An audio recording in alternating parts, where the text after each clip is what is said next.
Welcome to the Canadian Records virtual meeting for July. I'm Cheryl Levy, and I am coming from the International Institute of Genealogical Studies at genealogicalstudies.com. And we offer these Canadian virtual meetings every month to our students. You can access those on the student calendar. If you are watching from YouTube, welcome, and please subscribe to our channel and click like if you liked the video and leave a comment. And check out the other videos that we have on our channel. We are trying to build up resources that will be helpful to those of you who are researching Canadian topics and ancestors. Okay, so for the Institute, the Canadian Records Certificate is 40 courses. And from those 40 courses, there are 15 that are from the methodology certificate, and those are compulsory for all of our PLCGS certificates. But the 16 courses that are specifically Canadian that are compulsory are listed here, and they are the census records, vital statistics, wills and estates, land records, Census Records Part 2, Vital Statistics, Religious Records, Wills and Estates, Land Records, Geography and Maps, Archival Centers, Immigration Records, Newspaper Records, Military Records, Migration Patterns, and Local History and Special Collections. Okay, so the course that I'm focusing on today is the Canadian Military Records, and it is in the advanced level. It is 7 weeks, and in that module there that I'm focusing on is Module 5, and it is for the First World War, 1914 to 1918. Okay, so today I'm just going to show you how I was able to access the World War I CFE, which is Canadian Expeditionary Force soldier. And this is my grandfather, James Martin. And so all that I had for a while was just his attestation paper. And then I went actually to the Library and Archives Canada and ordered his box, the box that his file was in, and I got to hand look at everything in the box, and I've ordered photocopies. But they had a project that they wanted to digitize all of the files for the World War I soldiers, which they did. And I think they had it ready for 2018, which was the 100th year anniversary. And so now you can access them on Library and Archives Canada website and download it for free, all in a nice little PDF. And you don't have to pay for photocopies or travel to Ottawa to find it. But when I downloaded it from the website, it was different than it is on the new website. So then I thought I would share this with you of how to access that on the new website. And so you go to the Library and Archives Canada page, you scroll down, and then you'll come to a section and you can choose First World War personnel files. And when you click there, it opens to this page and it gives you a database that now you can search. But before you do that, click on this and learn more about the records. Learn about what's in the records, what is there and what's not there, because you don't want to be searching for something that's not there.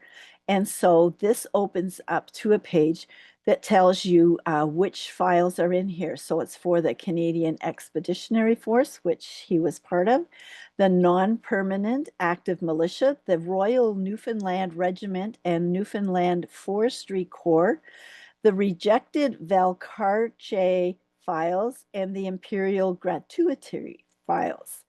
And then it also has the Royal Navy ledger sheets. And so it's going to tell you what is all in this database. So scroll down, and if you come to the bottom here and it says read about these records, and you click there, and then it's going to tell you more about it.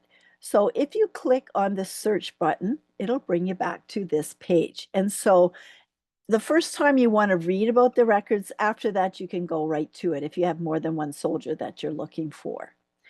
Okay, so then I put in his name, and then I'm going to search.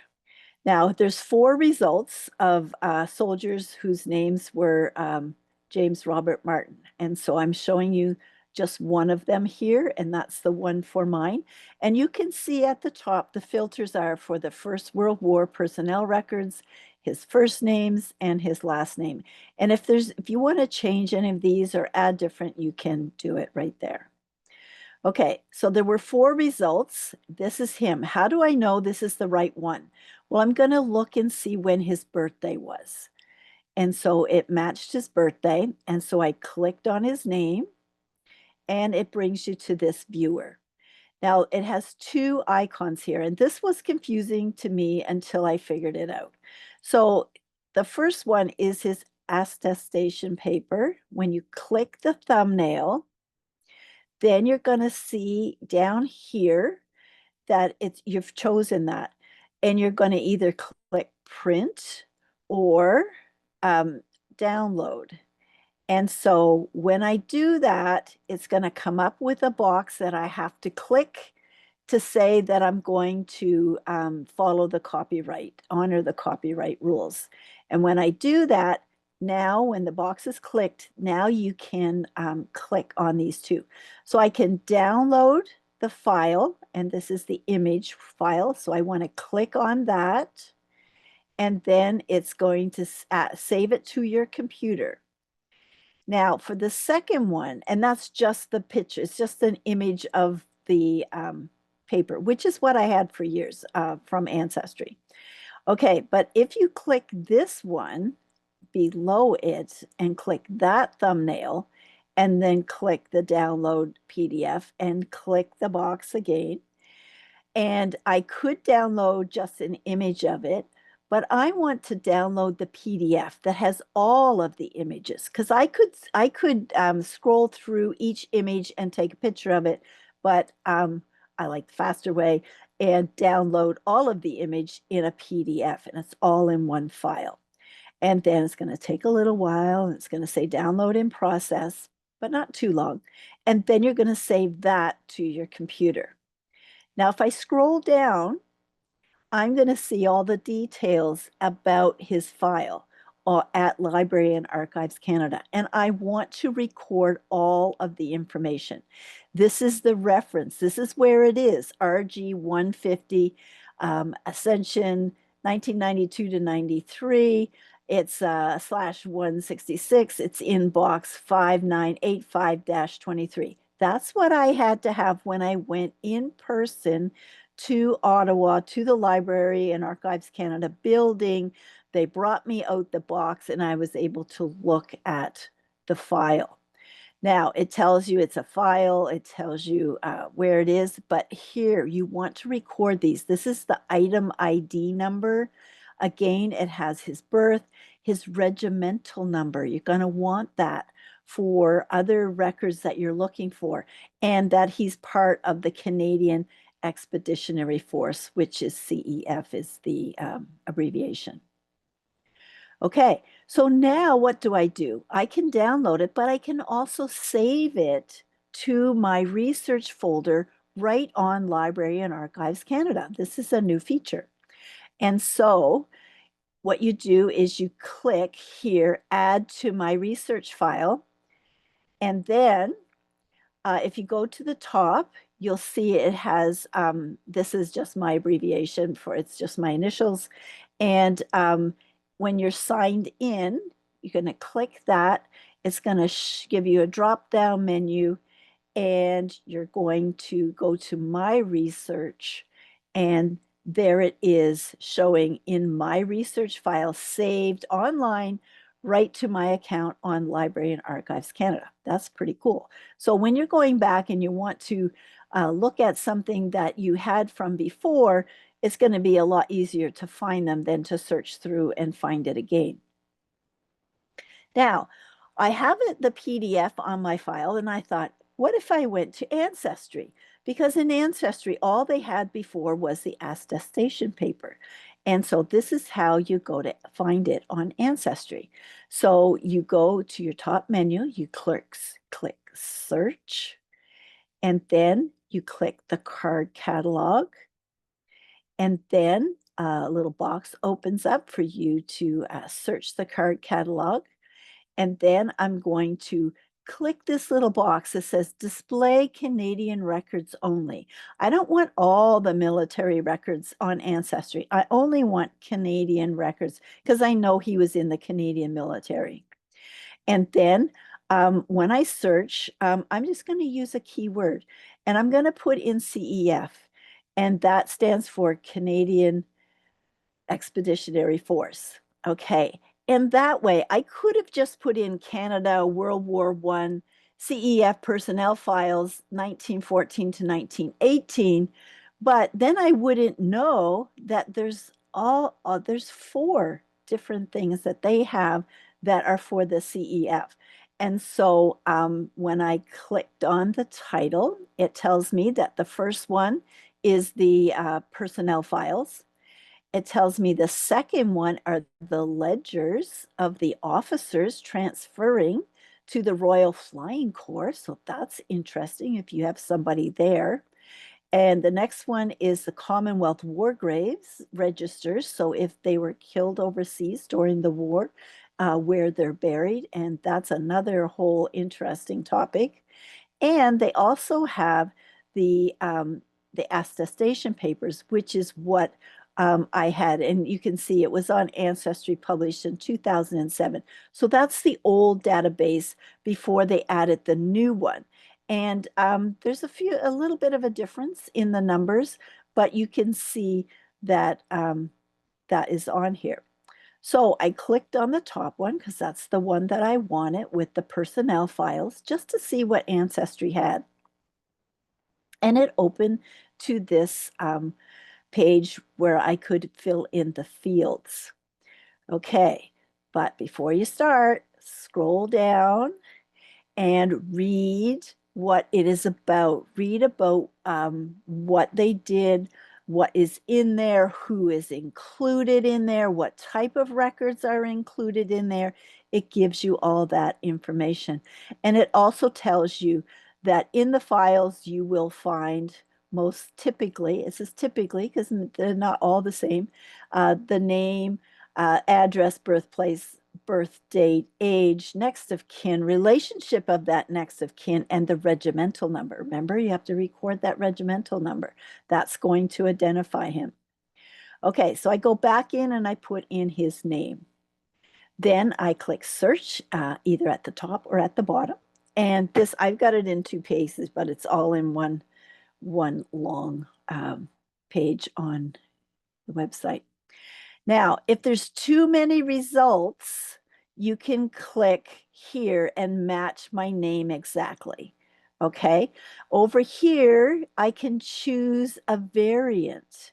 And so that is another place to look. If it's not coming up, go over here and choose name variants and see if it comes up with that one. But Martin is pretty basic and it came up. So I had 268, which is still quite a few. And that's how many results I got with James Robert Martin. But I know that this is him because they're not just his name, his birthday, that is his birthplace, that is the same regimental number that was on the other one. And I can even look here and view the image just to make sure that I have the right file. But I know that it's him, and so I'm going to click View the Record. And when I do, I get this little box that we're all familiar with on Ancestry. And yes, I have recorded him before. And it gives me, again, the basics, just so you know it's right. The birth date, his birthplace, where his residence was when he signed up, and that is his father's name, and that is his regimental name. So now I'm going, and that's showing that I match them. Now I'm going to click on the image, and I'm going to record down here the image number on the reel, and that's for my citation. That it's when I'm doing my citation that is from Ancestry, it's on, that's the image number. And this is the first page in his file, which is the attestation paper. Okay, and I can click there and I can arrow through, and I clicked and it has all the images that were in that PDF individually on this reel. And so I'm just going to go back a minute. The first one, it was 1119, and it went all the way to 1158. All of those images are all the images that were in his file that Ancestry digitized. Now, I'm going to just show you the controls. So up here, I can make it bigger. Sorry, I can zoom in or I can zoom out and look at the paper and particular parts of the paper. Okay? On the other side, I have these controls. Okay? And just to enlarge them, then if I click the top one, it toggles me full screen or just showing the window. And so maybe you don't want to see everything else. And so you're going to, you want to have it filling the whole screen. Okay, if I click this one, it's going to open this side panel.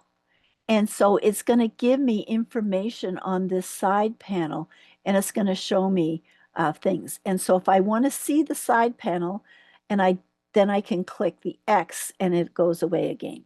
But that's a quick reference if you want to check where the image is that you're looking at. The next one down is the tool menu. And if you've never explored them, click all the controls, click all the buttons and see what they do and what it shows you, and you're going to find out different things. So from the tool menu, I can print this, I can download it, I can rotate it left and right, I can flip it horizontally or vertically, I can invert colors, and I can change the settings. So if I download, it's right there. And then you can download it to your computer. Then you have it always. And it'll prompt you to save it. And where are you going to save it on your computer? And you can even rename it up here so that you're going to recognize it in his folder. Okay, remember the image that was sideways, the last image? Well, if I click here, I can rotate right, and now it's going to be straight. And so now I can download it in the straight position. I can read it without, tipping my head. Okay, invert colors. What is that?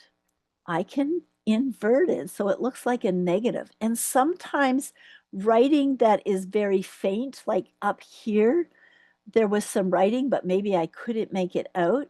I might be able to make it out if I have it in the negative.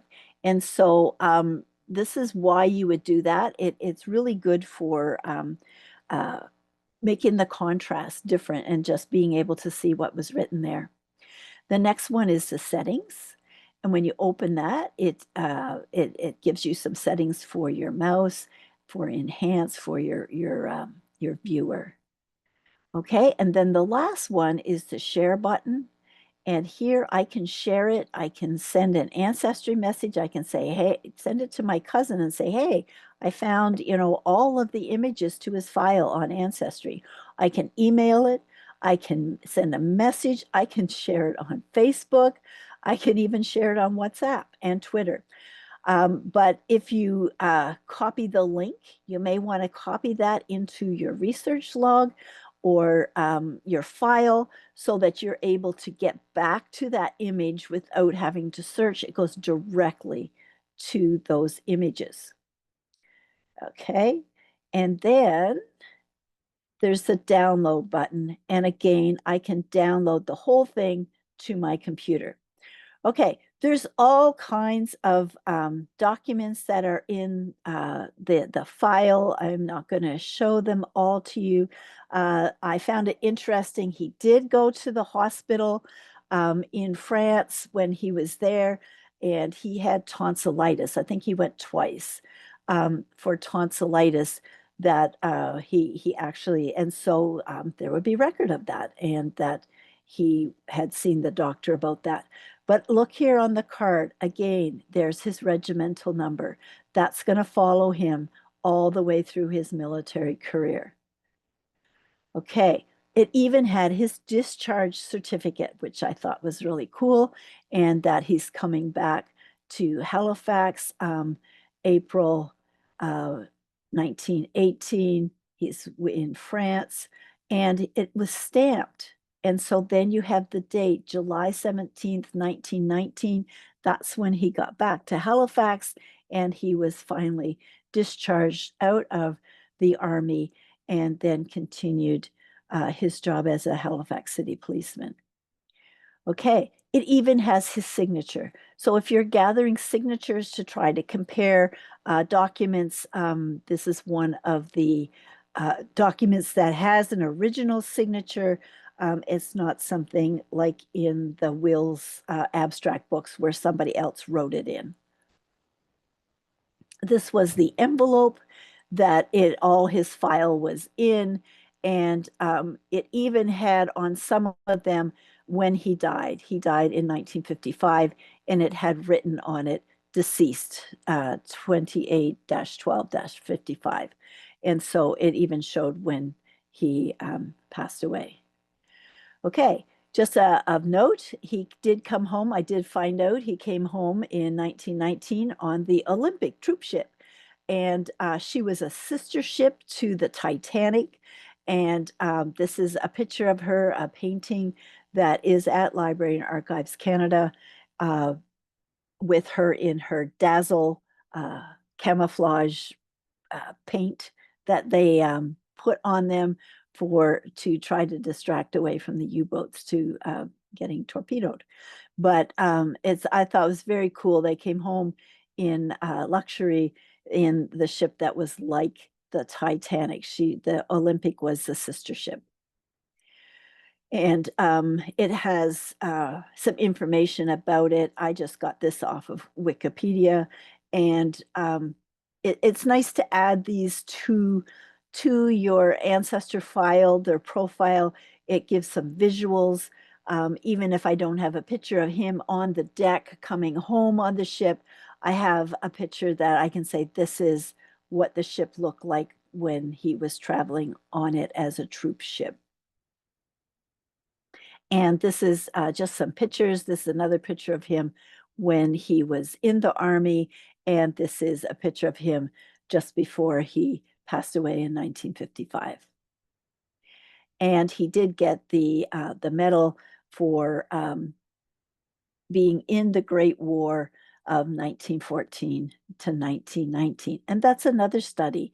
You can look up medals and get the write-up of why medals were issued, which medals, and you can do a little section on which medals your ancestor or the person that you're researching was awarded.